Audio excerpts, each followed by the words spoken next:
Bismillahirrahmanirrahim. Assalamualaikum warahmatullahi wabarakatuh. Hello everyone, let me introduce myself. My name Dinda Rizalma Zahara. I'm from class 2A. I'm a student of English Education Program of Institut Pendidikan Indonesia Garut. In this time, I'd like to present the material varieties of English. Here we go. Varieties of English consist of variety labels, the common core, geographical and national varieties, written and spoken English, formal and informal English. Do you know where is included in the variety labels? Okay, variety labels. American English, British English, receive pronunciation, General American, formal, informal, polite, and familiar. American English. American English varieties include many patterns of pronunciation, vocabulary. American English is the most influential form of English worldwide. When people talk about teaching or learning, they usually think of the General American Standard of English. General American is the kind of English used by educated Americans on television and in the press and described in dictionaries American of the English, such as Merriam-Webster and Random House dictionaries. English varieties include many patterns of pronunciation, vocabulary, grammar, and particularly spelling. Jadi, American English ini merupakan pola pengucapan kosakata bahasa Inggris Amerika yang paling berpengaruh bagi seluruh dunia. Maka ketika orang berbicara tentang mengajar atau belajar bahasa Inggris Amerika, biasanya mereka memikirkan bahwa standar bahasa Inggris Amerika adalah umum, yang sering digunakan dan paling luas. General Amerika adalah jenis bahasa Inggris yang digunakan oleh orang-orang Amerika yang terpelajar seperti di dalam televisi dan pers, dan dijelaskan dalam Kamus Bahasa Inggris Amerika juga, seperti contohnya ada Kamus Merriam-Webster dan Random House. Nah, variasi dari bahasa Inggris ini mencakup banyak pola pengucapan, kosakata, tata bahasa, dan terutama ejaan yang disatukan secara nasional, tetapi berbeda dari dialek bahasa Inggris lainnya. Jadi, American English ini memiliki dialek yang berbeda dari bahasa Inggris yang lainnya, memiliki karakteristik tersendiri dari cara bicara, cara dia mengucapkannya. Jadi gaya bahasa yang digunakan oleh American English ini berbeda dengan bahasa Inggris lainnya, seperti itu. Yang selanjutnya ada British English. British English is the standard dialect of the English language as spoken and written in the United Kingdom. Variation exists in formal written English is the United Kingdom. Jadi kalau Inggris British ini adalah dialek standar bahasa Inggris yang diucapkan di Inggris Raya atau Britania ya. Jadi bahasa Inggris ini memiliki tingkat keseragaman yang berarti dalam bahasa Inggris tertulis di Inggris Raya, namun dapat dijelaskan dengan istilah bahasa Inggris British. Nah, jadi untuk lisan dan tulisan ini ada di dalam British English. Yang selanjutnya ada received pronunciation. Received pronunciation often referred to as RP or the Queen or King English is the accent traditionally regarded as the standard for British English. For over a century there has been argument over issues such as the definition of RP, whether it is geographically neutral, how many speakers there are, whether the varieties exist, how appropriate a choice it is a standard, and how the accent has changed over time. RP is an accent, and so the study of RP is concerned only with matters of pronunciation. Others area relevant to the study of language standards such as vocabulary, grammar, and style are not considered. Jadi, pengucapan diterima atau disebut dengan RP adalah bahasa Inggris ratu atau raja adalah aksen secara tradisional yang dianggap sebagai standar untuk bahasa Inggris British. Selama lebih dari 1 abad telah ada perdebatan mengenai isu-isu definisi RP, apakah secara geografis netral, berapa banyak penutur, apakah subvarieties, seberapa tepat atau itu sebagai standar bagaimana aksennya berubah. RP adalah sebuah aksen, jadi untuk yang mengucapkan British, RP adalah salah satu aksennya gitu. Jadi Yang selanjutnya ada General American. General American English or General American abbreviate is the umbrella accent of American English. Nah, spoken by a majority of American and widely specific among American as lacking any distinct regional and ethnic. Jadi, sedangkan bahasa Inggris Amerika umum atau bahasa Amerika umum ini disingkat GA adalah aksen umum bagi penutur bahasa Inggris Amerika di sebagian besar orang Amerika secara luas dan tidak memiliki karakteristik regional, etnis maupun sosial, ekonomi yang jelas. Pada kenyataannya, ini cukup mencakup aksen yang kontinum pada aksen tunggal yang bersatu, maksudnya orang Amerika dengan pendidikan tinggi atau North Midland, jadi tidak membeda-bedakan baik tempat, sosial maupun apapun, jadi aksen ini disetarakan seperti itu. Berbeda dengan aksen yang sebelumnya itu aksen General American, ini receive pronunciation itu biasanya kan British, kalau General American lebih ke Amerika. Selanjutnya formal speech is very correct and serious rather than relaxed and friendly. Is used especially in official situation and means to a rule and is standard to polite. A formal language is often defined by means of a formal grammar, such as a regular grammar or context-free grammar, which consists of its formation rules. Jadi, formal ini tepat dan serius daripada santai dan ramah digunakan terutama dalam situasi resmi dan terkait pada suatu aturan. Jadi bahasa formal ini digunakan sebagai bahasa yang standar ketika kita bekerja, ketika kita belajar, dan bersifat standar dan sopan. Jadi memiliki tujuan khusus dan dalam konteks yang serius. Seperti itu. Yang selanjutnya ada informal. Informal is a word that is relaxed and casual. When spoken without paying attention to the rules of informal language is more spontaneous. It is used when communicating with friends or family either in writing or in conversation. It is used when writing personal email, text message, and some business correspondence. The tone of informal language is more personal and then formal language. Jadi kalau informal ini lebih casual, jadi tidak terpaku pada aturan, bersifat lebih santai lah. Jadi ketika kita ngobrol dengan teman, dengan saudara, bahasanya itu tidak terlalu resmi gitu, jadi terjadi secara spontan. Kita tidak memberikan perhatian khusus, maksudnya tidak dalam konteks yang sangat serius, jadi bahasa kita juga lebih nyambung, lebih santai gitu maksudnya. Polite yang selanjutnya. From Latin politus to be policed, past participle of folio, I polismut, see police, which means soft word, and respect for the interlocutor are showing good manners toward others, as in behavior. Jadi polite ini polite ini berasal dari bahasa Latin politus atau dipoles. Past participle of folio, I polismut, lihat poles, yang berarti kata-kata lembut dan menghormati lawan bicara atau menunjukkan sopan santun kita terhadap lawan bicara kita. Jadi polite ini menunjukkan rasa menghargai kita dan merasa menghormati sih ke lawan bicara kita. Jadi lebih sopan lah bahasa yang kita gunakan, bisa digunakan kepada guru kita, orang yang lebih tua daripada kita, dan orang-orang yang memiliki tingkat lebih tinggi lah daripada kita gitu. Jadi kita bisa lebih menghargai mereka dengan cara pembicaraan kita yang lebih sopan dan halus. Yang selanjutnya ada familiar.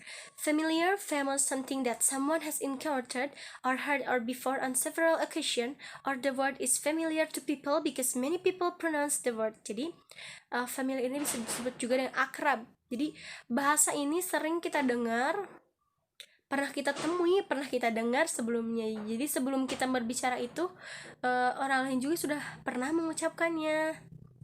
Atau dalam bahasa lainnya kata ini tidak asing bagi kita. Jadi kita sudah terbiasa untuk mendengarkan dan mengucapkan kata-kata tersebut. Okay, next. Yang selanjutnya ada common core. Many of the features of English are found in all.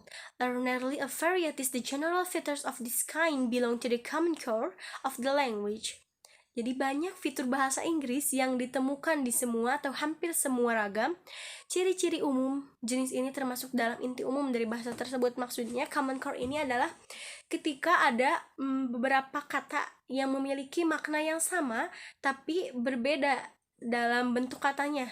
For example, attractive, appealing, interesting. Attractive is common core, appealing is rather normal, interesting is informal and familiar. Jadi ini kan maksudnya sama-sama aja gitu, tentang ya ketertarikan lah gitu, interesting. Kita kan sering dengerin interesting nih. Nah, tapi untuk attractive, sebenarnya attractive itu lebih ke, jadi intinya si kata itu teh maksudnya kayak gitu nih. Paling itu lebih ke ya formalnya. Kalau kita nulis attractive itu lebih ke common core. Common core tuh ya inti dari inti arti dari suatu kalimat tersebut atau kata tersebut, seperti itu. Next, sentences analysis. For example, feeling hungry, Gali immediately went to the dining room to eat. Second, Gali immediately went to the dining room to eat because he felt hungry. Third, Gali felt hungry, so he went to the dining room to eat. Sentences analysis. Sentence 2 is a common core construction, could be used in both speaking and writing. Sentences first is rather formal in construction, typical written on exposition. Sentences third is informal and likely is occurred in a relaxed conversation. Jadi untuk sentence yang pertama itu adalah common core atau kedua adalah common core. Jadi lebih banyak intinya, jadi gimana ya? Lebih ke bahasa inti dari arti itu adalah di sentences kedua, sedangkan di sentences pertama merupakan bentuk dari formal dan biasanya merupakan bentuk bahasa tulisan gitu. Untuk yang ke kalimat ketiga ini informal, kita biasa temukannya misalkan dalam sebuah percakapan di dalam message kita kepada teman, atau seperti conversation, percakapan dialog-dialog yang lebih tidak resmi atau informal, seperti itu. Yang selanjutnya ada geographical and national varieties, American and British. The grammatical differences between the two varieties in comparison with differences of pronunciation and vocabulary are not very great. Jadi, geographical and national varieties ini adalah merupakan salah satu bentuk perbedaan dari American and British, baik secara pronunciation atau pengucapannya maupun secara kosakata atau vocabulary, tapi maksudnya mungkin sama, seperti itu.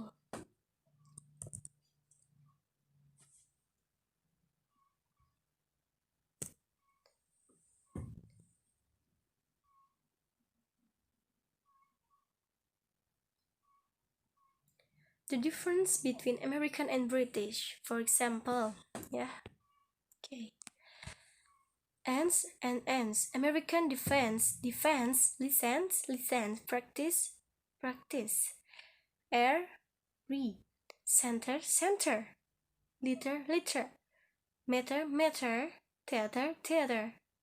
American, color, favorite, neighbor. Jadi lebih ke dalam penulisannya saja ya. Kalau ini biasanya tuh bacanya juga terkadang ada yang berbeda, ada yang hampir mirip seperti itu. The difference between American and British. Jadi mereka ini memiliki perbedaan dalam pronunciation atau pengucapannya maupun dalam vocabulary. Ini contoh dari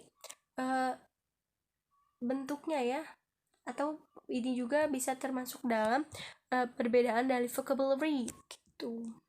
Yang selanjutnya ada the difference between American and British.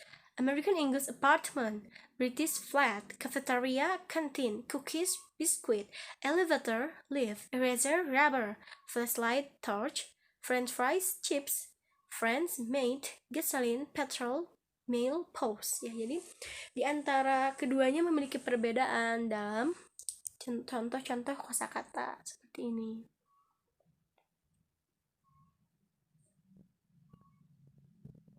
Yang selanjutnya ada written and spoken English. Ya, written and spoken English. The angles of speech tend to be different from the angles in some fairly obvious way. In writing, there is time to plan the message, to think about it carefully while writing, and to revise it afterwards if necessary. In speech, there is no time to do that. Jadi, bahasa Inggris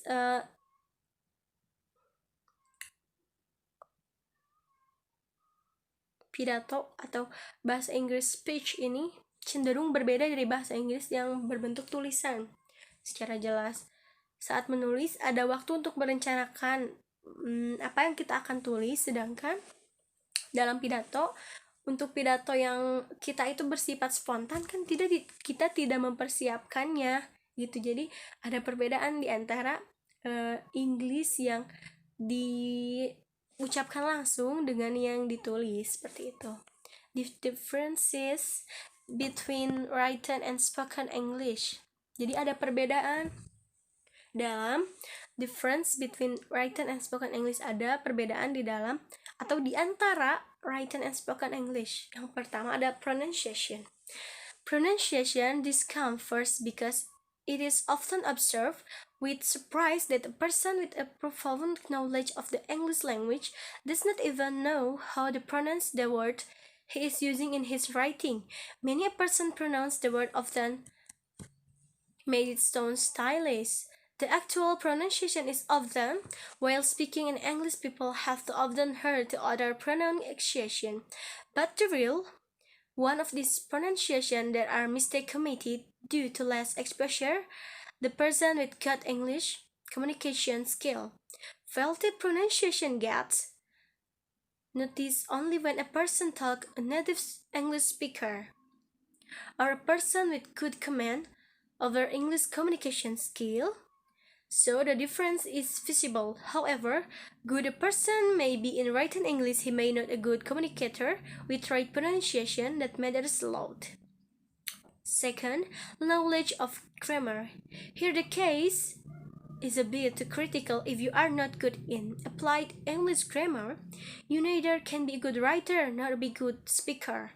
Well, then what is the difference? If you are not good enough in English grammar, you have a shallow knowledge, but you are habituated in speaking English. You can manage to talk to ordinary person.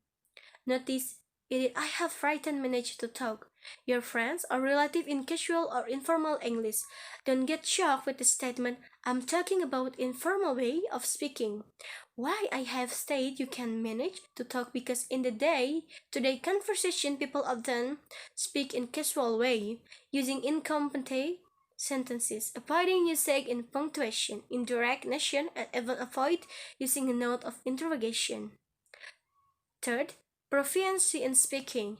As we have discussed that you can manage to talk without proper depth of English language and English grammar, contrary to that, you not manage to talk when it comes to serious conversation with designed to present or delivering a speech or participating in debate.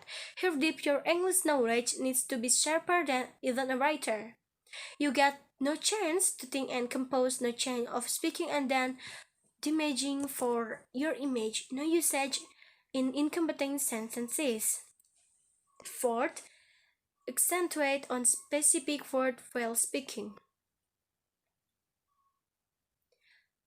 Accentuating matter a lot while speaking or delivering a speech as it provides clarity on your speech. By putting start on your words, you make your point clear to listener and audience. Needless to be mentioned, accentuating is not needed at all while you writing in English. Fifth, American accent or British accent. When you are writing in English, some spelling and style do differs from American to British English. No matter which style you are following, you have to choose either one of the two writing style and stick to it with minor swaying. It's easy to adapt, but while you are delivering a speech before a respectable audience in a seminar or conference, you have to follow rigidly one style of accent. If you are American in speaking, And American English, if you are British and speaking in British English, stick to it. No swaying from one to another. Being habituated in British English, if you will become a learning shock, and vice versa. Next is formal and informal English. Formal language is the type of language we use publicly for some serious purpose in official reports, business, letter, and regulation. Formal English is nearly always written. Exceptionally, it is used in formal public speeches. Informal language is the language of private conversation, of personal letters, etc. It is used in public communication, for example, advertisement and newspaper. Jadi, bahasa formal adalah jenis bahasa yang kita gunakan di depan umum untuk tujuan yang serius, jadi memiliki tujuan yang lebih khusus dan serius dalam hal ini, seperti memiliki laporan resmi ataupun surat-surat bisnis, bahkan sebuah aturan, maka kita harus menggunakan bahasa yang formal. Sedangkan informal yang ini adalah bahasa percakapan pribadi yang biasanya kita lakukan dengan kawan-kawan kita, dengan keluarga kita, ataupun surat pribadi dan lain-lain yang digunakan dalam komunikasi publik, misalnya dalam sebuah iklan, surat kabar atau koran, maka bahasa yang digunakannya lebih santai dan informal seperti itu. Various degrees of formality. First, when his girlfriend left, James had to find a new lover. Second, after his girlfriend left, James had to find a new girlfriend. Therefore, James' girlfriend had to leave. He discovered a new girlfriend. Sentences analysis. Sentences 1, a casual conversation. Sentences 2, fairly natural or common core style. Sentences 3, very formal or written style. Jadi kita dapat membedakan dari kalimat ini mana yang lebih ke casual. Kita lihat di kalimat pertama, when his girlfriend left, James had to find a new lover. Ya, itu merupakan sebuah bahasa yang atau percakapan yang casual. Jadi lebih ke santai lah. Terus untuk sentences yang kedua lebih netral. Jadi lebih menunjukkan bahwa arti atau makna dari kalimat tersebut ada di kalimat kedua. Untuk sentences ketiga ini biasanya bentuk dari formal dan terdapat di dalam written style atau bahasa tulisan, gaya tulisan seperti itu ya. Next, vocab and grammatical differences between formal and informal English. Vocab: informal, also formal, additionally, anyway, nevertheless, ask, inquire, ask for, request, book, reserve, but, however, cheap, inexpensive, check, verify, claim, exchange, get, receive. Ya, jadi kita dapat melihat bahwa dari perbedaan vocab ini memiliki perbedaan ya di antara formal dan informal English ini.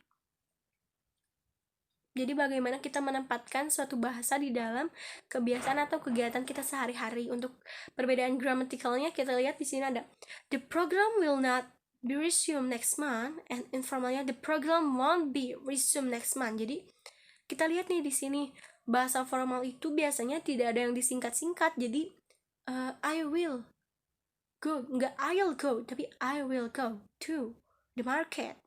Nah, jadi the program will not ini juga enggak di will, jadi will no, jadi gak boleh ada yang disingkat-singkat ya. Jadi untuk bahasa formal lebih ke dijelasin semuanya, sedangkan informal lebih ke kan santai gitu, jadi gak apa-apa sih disingkat juga, kayak the formal won't be resumed next month. Nah, seperti itu.